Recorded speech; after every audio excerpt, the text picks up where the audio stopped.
You know, obviously your time is coming to an end with the new coach coming in. How badly, just personally, do you want to get that first win for coaching Canada?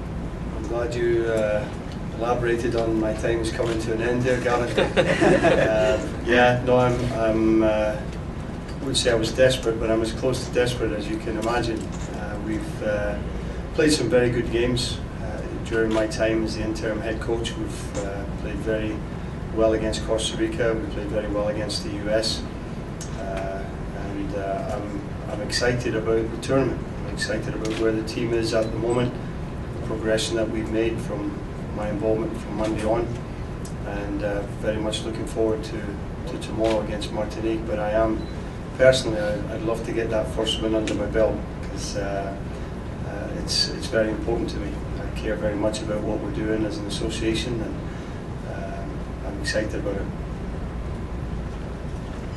Other questions?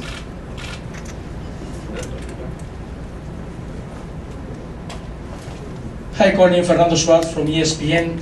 Colin, you take the Canadian team in a time of transition. How is going that transition with the youngest players and the good players that you have for too many time ago, because Canada is not coming to any World Cup since Mexico in 1986? Yeah, transition is taking some time. As you would imagine, we felt that this Gold Cup would be a combination of senior players and some talented younger players, but the core of the group is still an experienced group.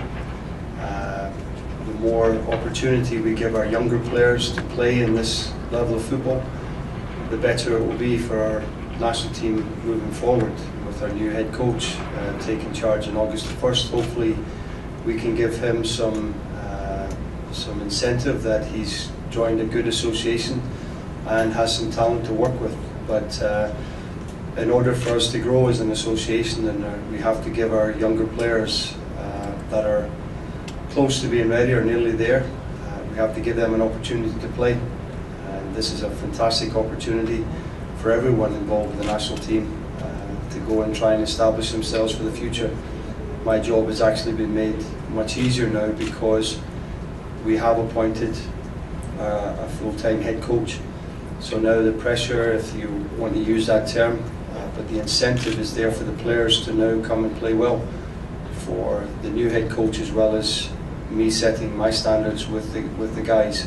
And thankfully their response has been terrific this week to everything that we've done. So I think the young guys see now that there's going to be a direction that the Canadian Association will take, and I think it's now time that everybody buys into supporting Mr. Floro as much as we possibly can. You're welcome. Any questions from Nick? Maybe? Yeah, that's what I'm doing. Two for you, Nick. So first of all, you're here sort of mid-season. I was just wondering how that helps you coming in from Sweden in sort of mid-season form. And second, you are now one of the veteran guys on the team. How do you see your role now coming up, and how does that feel to sort of be one of the veterans now? Yeah, I'll take your first question. Definitely helps out mid-season, like you said. I don't have to worry about my fitness as much as maybe some of the other guys do coming into the camp. I've been playing weekly, week in, week out, and I think that that helps me along with the other guys that are in their season as well. I know guys like Lars, Ricketts is in season as well overseas, and then you have all the MLS guys who are also in season. I think you're just in that rhythm of playing games every week in, week out, which helps you when it comes to tournament form. And as far as the second question, yeah, I'd like to be now I'm 28, kind of part of on the older end of the stick. But I'd like to see myself as helping the younger players get integrated into the team as quick as they can. Like Colin mentioned, we have a young group of hungry players who want to prove, not only to the national team program but to other people that they belong here. And I think that's what it's all about. We got to integrate the youth now into the team and kind of go forward from there.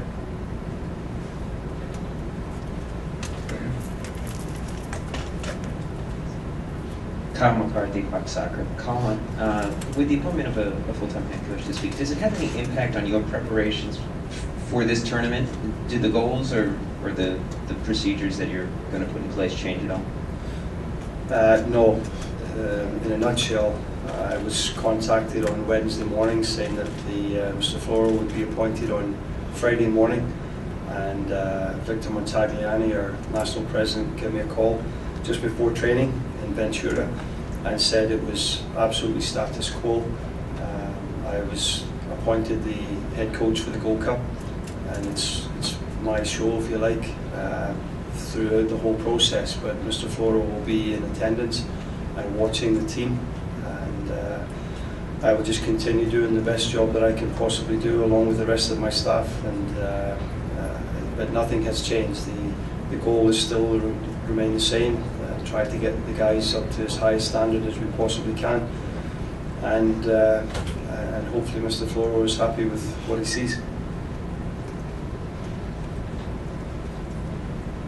One more here.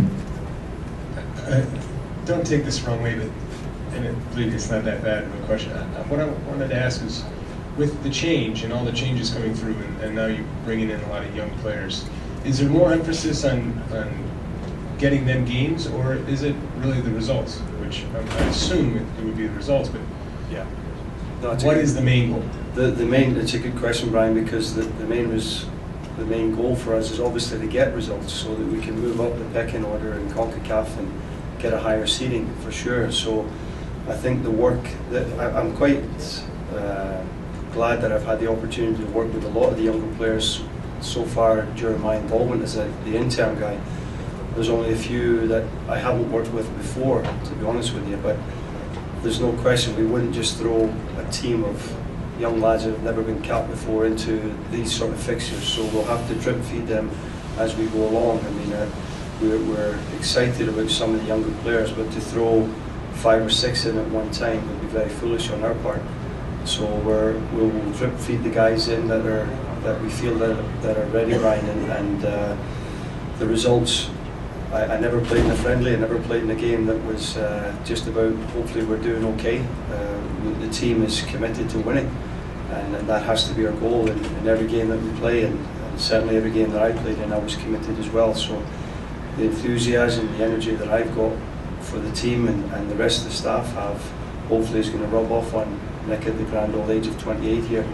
So the goal is definitely to win. There's no question about it. And if we don't play a young guy in the tournament and we win, I'd be quite happy with that. But if we win and we can get the opportunity to throw 1 or 2 young ones or younger ones into the mix, then it's been mission accomplished as well.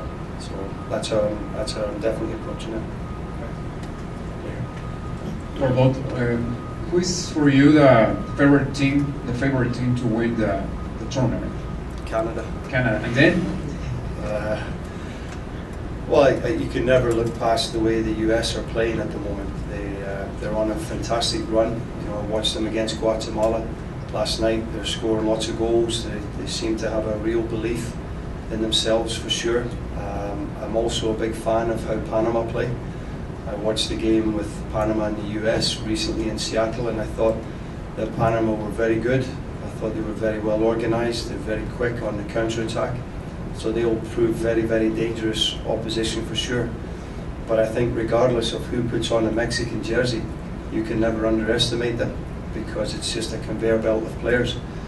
So I think those countries will certainly need to be watched very, very carefully, and those would be the favourites, if you like, and I think the winner of the group will come from either our group or from the US group. And Nick also, same question. Yeah, I mean, pretty much Colin covered it. Obviously, Mexico and the US, just from past tournaments. But yeah, I wouldn't count any of the smaller teams out. I mean, we're here obviously to prove something. And once you get into that knockout stage, I mean, obviously anything can happen.